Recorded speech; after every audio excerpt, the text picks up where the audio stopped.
बोलो।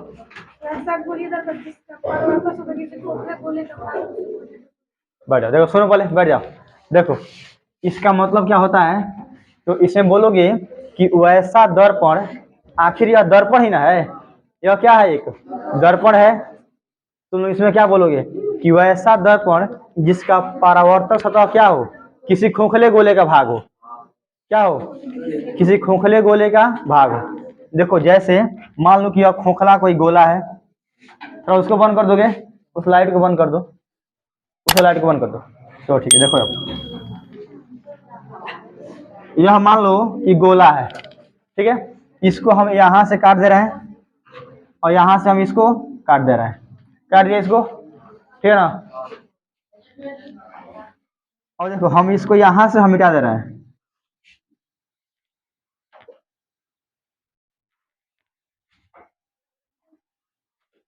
ठीक है, और हम इसको रंग दे रहे हैं इधर से, और इसको रंग रहे हैं अंदर से। तो देखो जब बाहर से रंगा हो तो इसको हम लोग क्या बोलते हैं, अवतल दर्पण बोलते हैं, इसको क्या बोलते हैं, उत्तल दर्पण बोल देंगे। यानी हम लोग कैसे बोलेंगे, तो बोलेंगे कि वैसा, देखो एक तो गोली दर्पण हो गया, इसको कैसे बोलेंगे, तो वैसा गोली दर्पण जिसका आंतरिक भाग चाहे धंसा हुआ भाग क्या हो, परावर्त सतह हो, क्या बोलेंगे इसमें, कि वैसा गोली दर्पण जिसका सतह क्या हो, अंदर की ओर धंसा हुआ हो, या जिसका उभरा हुआ भाग क्या हो, रंगा हुआ हो, उसे हम लोग अवतल दर्पण कहते हैं। और इसमें क्या बोलेंगे कि वैसा गोलीय दर्पण जिसका धंसा हुआ भाग रंगा हुआ हो, उसे क्या बोलते हैं, उत्तल दर्पण बोलते हैं। आगे समझ में। अब देखो इसमें से हम लोग को कुछ इसके कुछ टर्म समझना है, इसके पद समझना क्या क्या होता है। जैसे अगर पूछेगा कि गोलीय दर्पण की ध्रुव, ध्रुव क्या होता है, इसको हम लोग क्या बोलते हैं, पोल बोलते हैं, ध्रुव। देखो चाहे दर्पण वो अवतल हो और चाहे क्या हो, उत्तल हो, गोलीय दर्पण के मध्य बिंदु को हम लोग क्या बोलते हैं, दर्पण का ध्रुव बोलते हैं। क्या बोलते हैं, दर्पण का ध्रुव। आज इसको दिखाते हैं किससे, हम लोग पी से। आगे समझ में। एक पूछता है वक्रता केंद्र क्या होता है, वक्रता केंद्र समझो क्या होता है। बोलोगे कि देखो यह किसी गोले का भाग होगा और ये भी क्या होगा, किसी गोले का ही भाग होगा। तो गोलीय दर्पण चाहे वह अवतल हो और चाहे वह उत्तल हो, जिस गोले का भाग होगा, जिस गोले का भाग होगा उसके केंद्र को हम लोग क्या बोलते हैं, गोलीय दर्पण का वक्रता केंद्र बोलते हैं। क्या बोलते हैं उसको, दर्पण का वक्रता केंद्र बोलते हैं। यहाँ पे तो उत्तल क्या बोलेंगे वक्रता केंद्र में, कि गोलीय दर्पण चाहे क्या हो, उत्तल हो और चाहे क्या हो, अवतल हो, जिस गोले का भाग होगा उस गोले के केंद्र को हम लोग क्या बोल देंगे, गोलीय दर्पण का वक्रता केंद्र बोल देंगे। समझ में। जैसे यह भी किसी का हो, किसी गोले का ही भाग होगा, तो इसका कोई केंद्र होगा ना यहाँ पे ना, तो इसके केंद्र को हम लोग क्या बोल देंगे, इसका हम लोग वक्रता केंद्र बोल देंगे। और ये भी सेम किसी गोले का ही भाग होगा, ये भी तो जिस गोले का भाग होगा उसके केंद्र को हम लोग क्या बोल देंगे, इसके लिए वक्रता केंद्र बोल देंगे। आगे समझ में। अब देखो जो इसका वक्रता केंद्र है अवतल दर्पण वाले का और इसका जो ध्रुव है, इसके बीच की दूरी को हम लोग क्या बोलते हैं, वक्रता त्रिज्या बोलते हैं। क्या बोलते हैं, वक्रता त्रिज्या। इसको दिखाते हैं हम लोग आर से। और सेम जो इसका यहाँ पे वक्रता केंद्र होगा, इसको दिखाते हैं हम लोग किससे, सी से दिखाते हैं इसको। तो जो इसका वक्रता केंद्र होगा किसके लिए, उत्तल के लिए, और इसका जो ध्रुव होगा इसके बीच की दूरी को हम लोग क्या बोलते हैं, वक्रता त्रिज्या बोलते हैं। यह हो गया वक्रता, वक्रता त्रिज्या हो गया।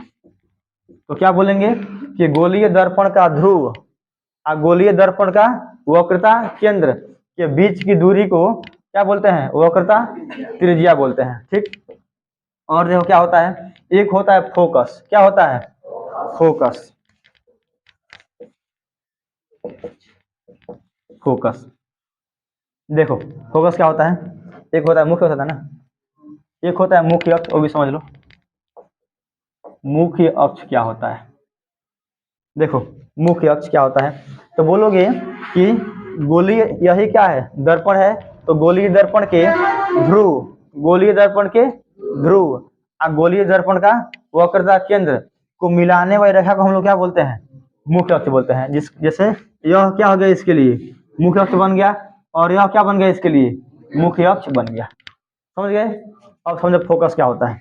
तो बोलोगे कि मुख्य अक्ष के समांतर, मुख्य अक्ष के समांतर आने वाली प्रकाश किरणें, मुख्य अक्ष के समांतर आने वाली प्रकाश किरणें, अच्छा यह बोल दो कि अनंत से आने वाली प्रकाश किरणें, क्योंकि तो अनंत से प्रकाश किरण कैसे आता है?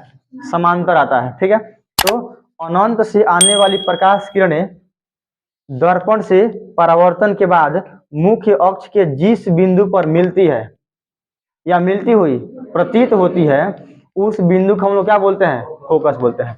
जैसे अगर हम बात करें उत्तल में, किसे बात करें, तो मान लो यहां से प्रकाश किरण आ रहा है, तो पहले क्या होगा ना, यह ऊपर की ओर ऐसे भाग जाएगा पहले यह, लेकिन पीछे बढ़ाने पर देखो कहीं यहाँ पे कहीं हम मिलेगा,